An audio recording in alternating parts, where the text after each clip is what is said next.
Channel, the Car Guy Channel. My name is Mike Hennessy. This show is all about cars and all four car guys. Get yourself a cold beer. Get yourself a cold beer, guys, because our show is... We are smoking! I'm Mike Hennessy, and you're watching the Car Guy Channel. I have an auto repair shop. I've been in the business for over 30 years. You name it, we got it, we built it, we've done it, we do it. We love this car stuff, and I hope you guys do too. We're gonna have a lot of fun, got a lot of stuff cooking, so just stay tuned. Why do fools fall in love? Why do birds sing so gay? Lovers await the break of day. Why do they fall in love? Welcome to the Car Guy Channel. I say it all the time, every week, every show, because we're excited about everything we do. We got a fantastic show. We got a show about a 1959 Buick 225 Electra that we just finished this project on, and I'm telling you, I think the car turned out absolutely spectacular. This thing here, nickname of the car is called Black Beauty, and of course, we're gonna let you guys and gals know what the Electra 225 means. So, sit down, get yourself a cold one, and enjoy the show. Why? Tell me why.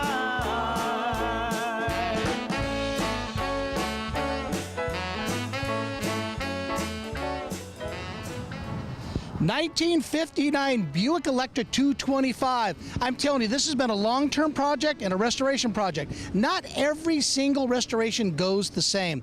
This 59 Buick has been a difficult restoration because of how many of these cars are built. The Electra 225 was less than 5,500 cars total in the convertible line. So a lot of parts are specified for a convertible only, made this restoration very difficult. Challenging, but I'm telling you, when you look at it, does this feel pretty good? Bob's been a very patient client to get this car here done, and we did this car in kind of different levels. This was not a complete frame-off restoration because the cost of doing restoration today is absolutely crazy. We try to keep it down to a minimum. We do got to think of the checkbook now and then, but Bob has been great about this restoration, and I'm telling you, this car shows it fantastic. 1959 Buick Electra 225, and we're going to go over what 225 stands for. Hang in there. These cars were expensive in their day. This car here sold brand new in 1959 for just a tad around $5,500. Now that's a lot of money back then, $5,500, because the Electra 225 was the high-end Electra model of the Buick line.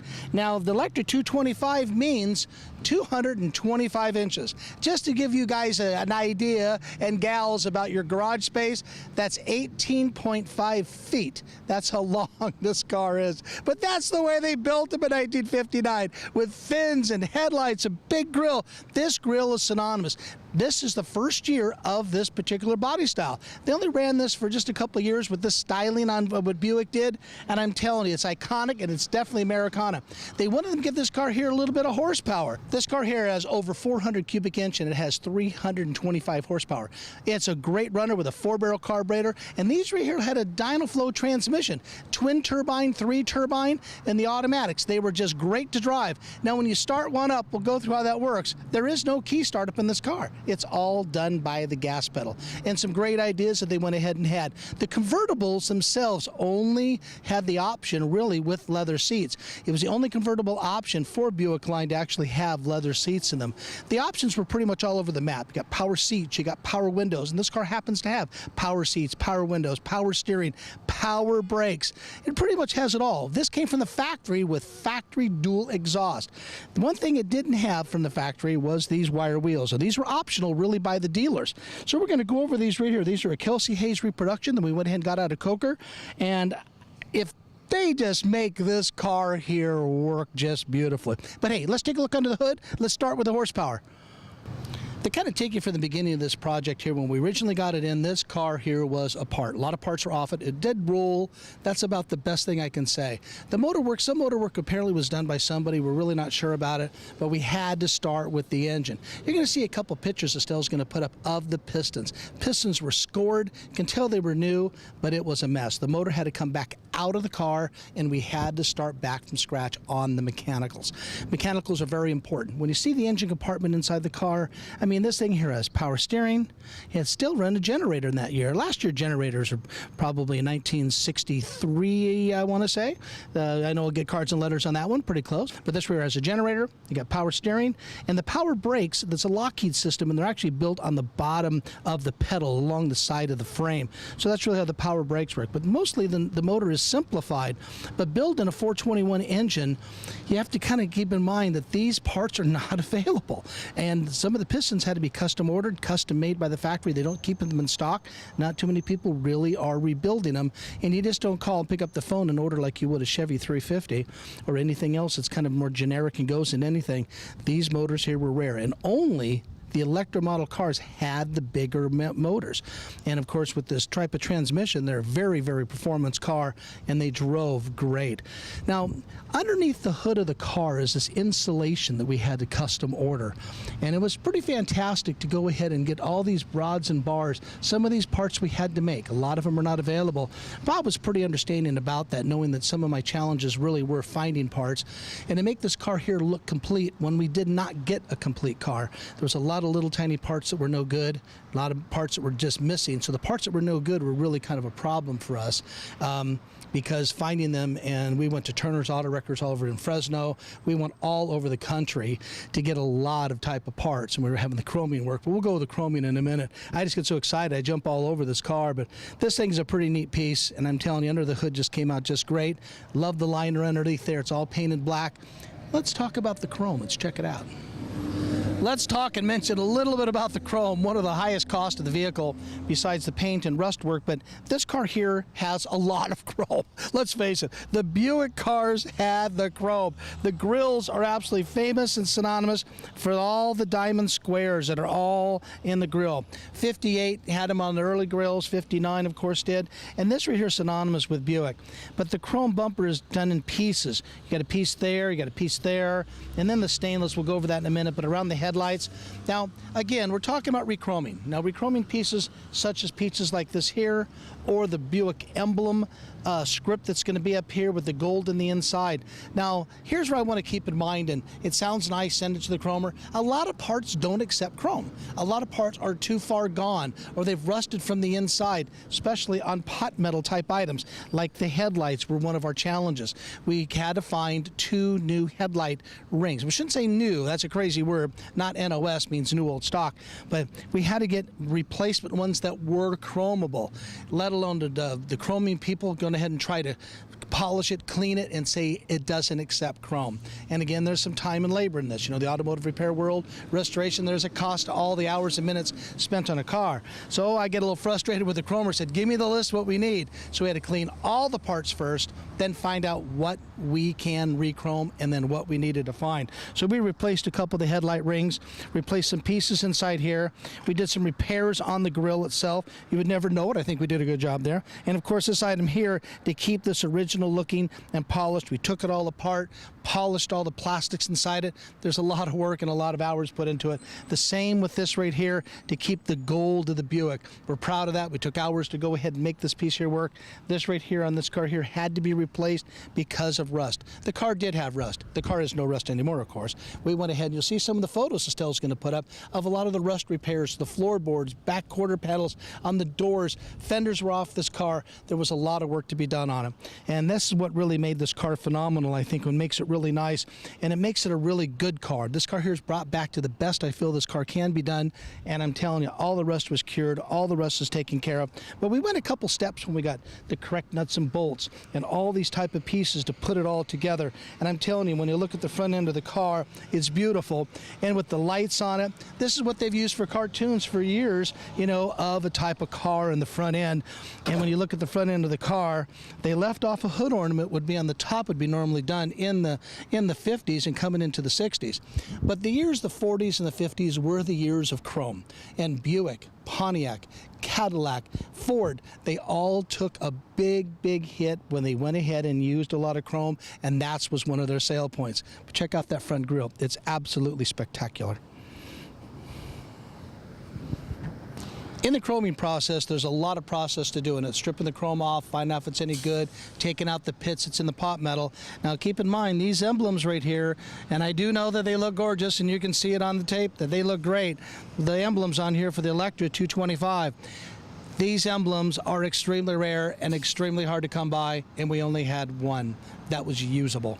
When I say one that's usable, when you get a car, when you're doing some restoration projects, try to find a car that's really complete. This car here was complete. I would say about 90%, 85 to 90% of almost everything there. Then, of course, out of that 85 and 90% of a good project to do, how much of it is usable? And it's like when you tile a kitchen or a bathroom, you got to buy so much tile. The other tile, you got to do some waste. How much of this car here was usable to do? We were able to find a couple of these. Two came that were not usable. We had to send them back. We were finally able to get some that we could go ahead and get. This to me is a premier part of the car. Some areas I really wanted to do some emphasis on getting the right part for Bob and get it so it's correct. That was very, very important. But the time, the research time in this car was hours. And I know Bob respects it highly, but there's a lot of hours that go into the car. And it's, I guess, a lot of uncountable hours that no one can pay for. And Bob's good about everything, so there was no problem whatsoever. But this is pretty cool. These came out really nice. The stainless on this car goes all the way from the front here, all the way to 8.5 feet on the way back. To do this, to go ahead and take out all the little dings from 1955 to 2018, there were a few little dings sitting in warehouses, one owner to another, and so on after a while. So to get all the dings out of all this stainless, and then to make sure it's straight, and then clips on correctly to go all the way down, that's called your finishing lines. That's where the craftsmanship comes in into doing this car. That's all the hours of time come into. So if there's rust issues and body repair stuff, what did need to be done to all these fenders, doors, and all the way around, this right here, to me, we're very proud of the alignments of this things and how it came out really neat. I think it looks fantastic. These right here, these are unreplaceable. Fender well moldings, there are no stores that sell them. You have to work with originals or find some very, very good ones and then restore them. Out of 4 fender well moldings, we had one that was usable. We had one from another place, one from another place. Out of 4 stores, we were able to get 4 different ones, and then we had to send them to have them polished. So again, I'm thinking to get an idea of what we're kind of going through on building this type of project. You guys out there doing Mustangs or Chevelles watching the show, thank God you got a car that's actually what I call very rebuildable, because parts of the availability is out there. The quality of the parts sometimes might be that good. Thank God that now these parts are made in some other parts of the world, but I'm telling you, these right here are true 100% GM parts. I wasn't holding this for last or anything on the stainless, but this to me is probably one of the highlights on the car. This long piece of stainless, this right here is stainless. Again, what I'm getting at is stainless is a material that you actually polish. You don't plate over stainless. You don't put a chroming over it like you would on cast metal. When you say cast metal, that's a hard piece of iron that's casted like you would it's hard to explain what I mean by cast, but it's actually steel. It's then you go ahead and polish it. They put a nickel and they put a copper, and then they go ahead and put the chromium over it. Stainless is a metal itself that you actually polish. So to polish them out, this bottom piece, as of polishing it, there were some areas in the back that were corroded, and as you're polishing, it went right through.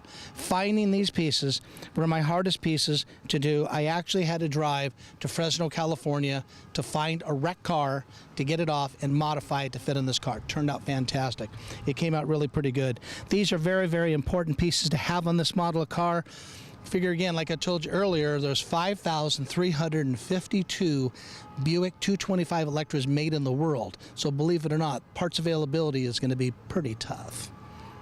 Now, talking about something rare and hard to get, these aren't really rare. These right here, these wire wheels, these are like a reproduction Kelsey Hayes wire wheel with the Buick emblems in the center.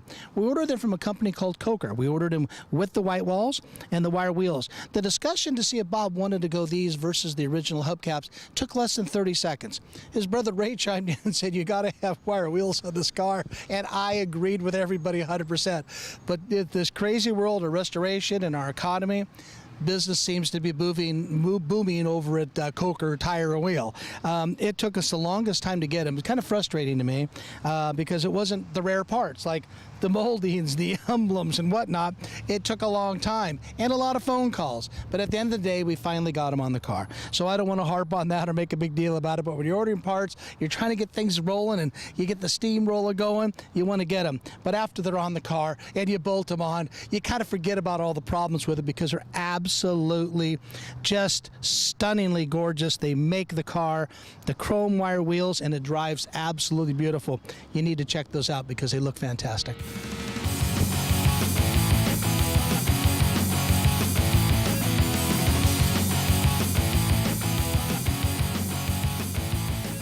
What do you got? I got a 72 Chevy pickup. I put a lot of work into. I've been doing body work. I've been doing the motor work. It's running pretty good. And the guy said you got a 64 Chevy? My best friend's got a 64 Chevy. That's pretty cool. I've been working on since probably sophomore year in high school. Two-door hardtop? It's a four-door. And four-door. I got some four-door 57 Chevys in my collection Four-door's now. the way to go, really. Four-doors work when you go out. If you trim them out kind of cool. Hey, one of the shows we did a wagon for a guy. These guys are in kind of like a club. Pontiac station wagon, 4 doors. Because the two-door hardtops, the convertibles, let's face it, they're almost unbuyable. They're getting tough. Well, for the average guy, I mean, that's a lot of dough to start spending and stuff. It's like the Del Rey. Oh, yeah, exactly. Or a bubble top. Hard to 409 find. double top, 409 type stuff. Pretty big stuff. Hey, good. I got my orders of parts coming in. Let's make sure you get all you guys in there. We just got to let people know that, you guys aren't, I don't want to say, it sounds terrible, but not you guys aren't the goofy parts guys. You know what you're doing. So if a guy calls up for a part, if you don't know exactly what he's talking about, you give him to someone who does, or they give him back to you. So I just kind of want people to know that. Hey, take care, bud. All right, man. You know you make me wanna shout, kick my heels up and shout, throw my hands up and shout, throw my head back and shout. Come on now, don't forget to say you will. Don't forget to say yeah, yeah, yeah, yeah. Say you will. Say hey, hey, baby. Say you will. Come on, come on. Say you will. Say hey, hey, hey. Say you will. Hey, hey. Say that you love me. Say that you need me. Say that you want me. Say you wanna please me. Say come on now. Say come on now. Say come on now. Say I still remember when you used to be 9 years old. When Buick designed these cars, there was a lot of futuristic things going in mind with all the designers. The way they made the back of the car with the lights in the back. And of course, we're going to talk a little bit and show you more about the chrome that goes along the car. These runners here that go inside. But just like my director Estelle said and my wife both said the same thing, this car has a personality. When you look at the front grille, it has that personality, the cat-like look. All sorts of words were used, but I think Estelle brought a pretty good point. Some cars today look like jelly beans. In a car like this here, this is not a jelly bean. This car has a 100% personality. And like she brought up a point, the guy who bought this car, he had a personality when he bought it. He wanted this sleek look. He wanted the futuristic back end of the car. And he wanted this type of styling on it. And being black on red, I'm telling you, I just don't think they get much better than that. But the back of the car with these bullets in the back and the chrome bumper on it and the stainless, of course, look how wide this is. This huge piece on the back on the deck lid. It's just so much to the whole car. Again, emblems.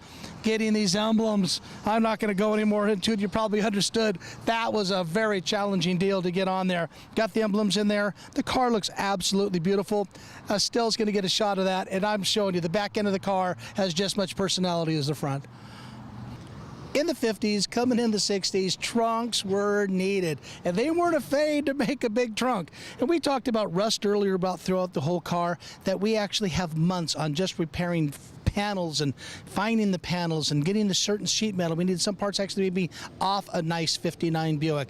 And of course, all the work we did and a lot of work inside the trunk area. But let me take you inside there and show you what we got here. The trunk in this car could probably be rented out for a family in need, maybe a housing situation. This could cure some of the problem. But doing this right here, we had some things made up for the car from a local printer. We had some jack instructions put on the car. We ordered this kit that goes ahead for a 59 Buick. There were some parts we are able to go ahead and get. And our good buddy Ed was able to come up with the correct moldings of rubber. Now this right here, a lot of these areas had rust inside the corners and inside out. out.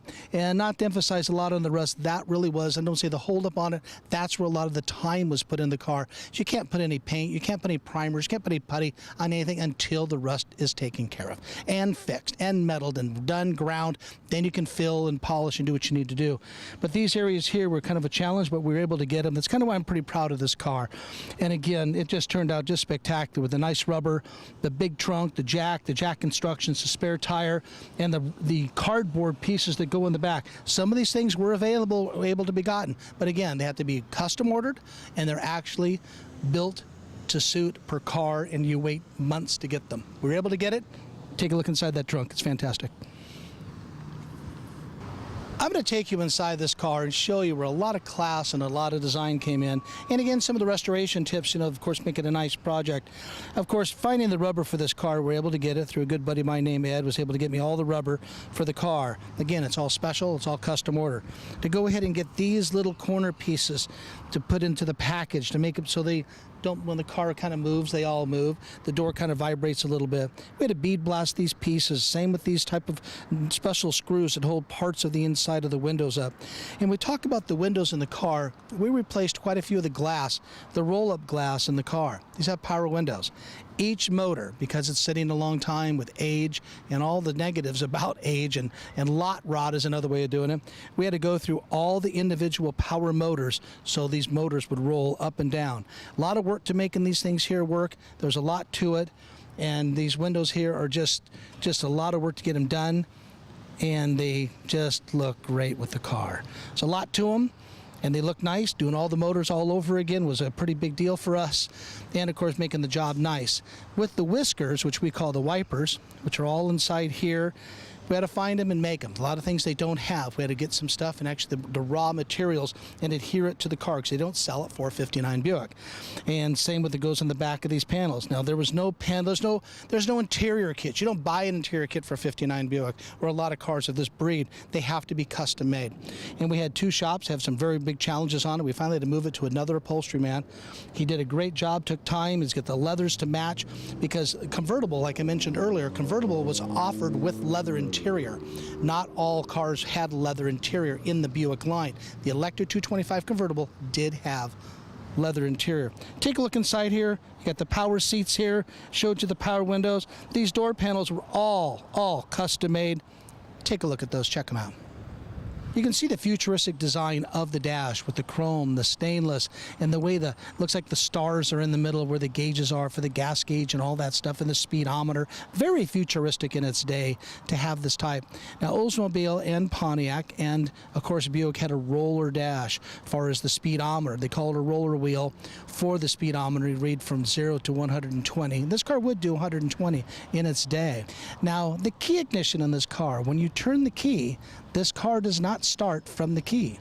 It has to be started in neutral and by only the gas pedal. So when you put the car in neutral and press the gas pedal, that's what activates the starter. Then you put it back in park, onto your drive or low or reverse. And this is just a really crazy way to do it, but that's what they had set up for this year here in 1959 for the Buick Electra. These cars came with a lot of options like I talked about. Power steering, power brakes, the power windows, power convertible top, but they never had an offer of seat belts in 1959. So we had these all custom made matched for the car. Long ones in the front and the short ones in the back. But it's what we have is leather interior, and the tops are just fantastic. It works beautifully in this car, and I could always say keep a convertible top up much as you can. It's hard on leather itself, but that's what they came with, and that's what Bob wanted for the leather seats. It looks just great. Now, in a couple seconds, let's put up that convertible top. In the state of the Lord,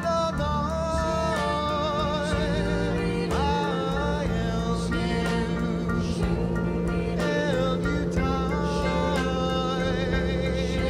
for I love you so. Let's talk convertible tops for about a minute or two, because I think it's the most important thing to a convertible car is the top.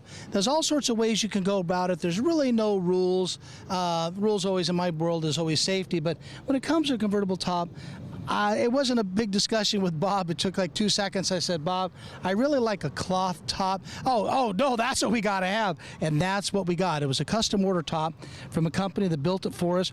And of course, you could have done all sorts of different ways. And custom ways would have been, to put some red piping along the lines here. We decided not to go that avenue, to keep this car here close to original as we possibly could.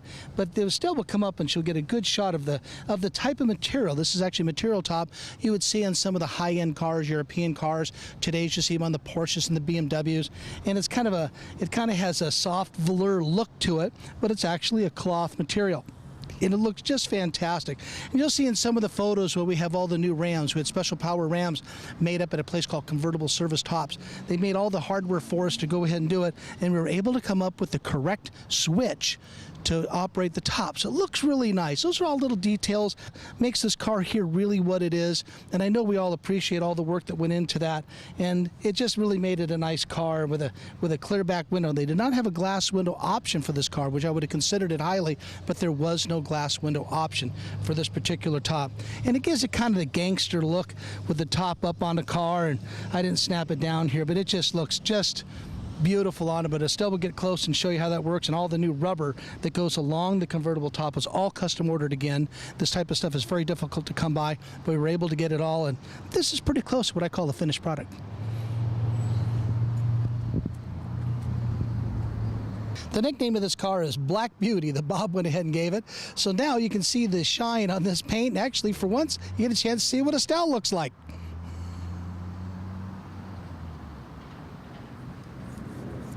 I hope you like the Electra 225 Buick 1959 convertible. It's one of our favorite cars to do, and I'm telling you, it was a great project all the way. And it's so relieving to see and drive a finished product. It just feels so darn good. And I'm telling you, any questions you got, get a hold of me over at the shop. Glad we can show it to you today. And I'm telling you, Black Beauty turned out pretty nice, Bob. So now you know 225 Electra means 225 inches is about 18.5 feet. What a car, what a spectacular piece it is, and we're proud to go ahead and give this here back to Bob so he can go ahead and drive it. Bob does a music guy, does all kinds of things, and he's going to really enjoy this car. He's been waiting a long time. He's a real true car guy, and Bob, I want to say this, I don't say it on the show too often, you were absolutely a pleasure to work for, and I hope it turned out to all your expectations. And I want to go ahead and let people know about Hot San Jose Nights this year. It's on September 8th. It was just too darn hot to have this thing in July in the middle of the airport. We get 15,000 people, all the stuff going on, all the music, all the stuff, tank rides, you kind of name it. We got a couple new things coming in this year. We have announcer Tony Karras going to be there on stage, online, let people know what's going on through the whole park, and Big Mike and the Heartbeats, one of the best 11-piece band out there. They are absolutely, and I mean, we use the word on the show all the time, spectacular. Big Mike's team does a lot of Chicago stuff. They do a little bit of everything, and I'm telling you, watching their show is a full concert just itself. This is all free to the public. You can come down there. We have Lord of the Ribs doing a ribathon. He's bringing hundreds of pounds of ribs to go ahead and cook these ribs at Hot San Jose Nights, and they're going to be family-friendly pricing is what he's going to do. He's rated one of the best ribs in the West Coast. I'm telling you, it doesn't get much better than that. We have an orchestra going on over at West Wind's Tanger. You got to come to this show. You got to get there. Get your car there, and if you don't have any space for your car, hop off on in, look at the cars, look at the airplanes, and enjoy all the concerts and all the stuff. God bless you. We'll see you guys next show.